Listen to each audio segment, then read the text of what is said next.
Hello hi नमस्कार सांग मैंने जय जगन्नाथ केमती अच्छा समस्ते आशा करुँ समस्त बहुत भलर थे स्वागत करुँच आपण मानक मोर आउ एक नुआ ब्लॉग को आज मो मम्मी मु मोर गोटे सान भाई मिसिकी जाऊँ आम टे जाजपुर टाउन को कहीं सेठी टे मेडिकल जबार था मो मम्मी चेकअप तो 3 जन मिसिकी आम सकाल सकाल बाहर जाइलु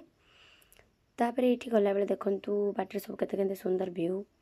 यहाँ जाजपुर टाउन मेन रोड से पहुँचला डॉक्टर आसवा लेट करते आमको भारी भोक लगता तो आम मिसिक पलि आसलु 5 टंकिया मिल गोटे खाइबार मोर गोटे स्वप्न था तो आज पूरा होगा तापर से आसला ये मुझे गुपचुप खाई आम यहाँ पोलो पर बहुत फेमस गुपचुप तापर यहाँ आम मालदारे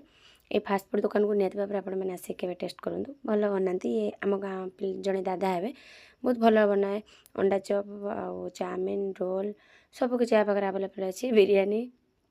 सब जिन से बनाए बहुत भल बनाए मालदा बजार पर यहाँ अच्छी जो मैंने भी खाई ना आसिक पाखे निहत भाव खाइबे बहुत भल बनाए ये देखते आम भाई भौणी मिसिक चप खाऊलु तो दयाकर भिडियो को लाइक करदे।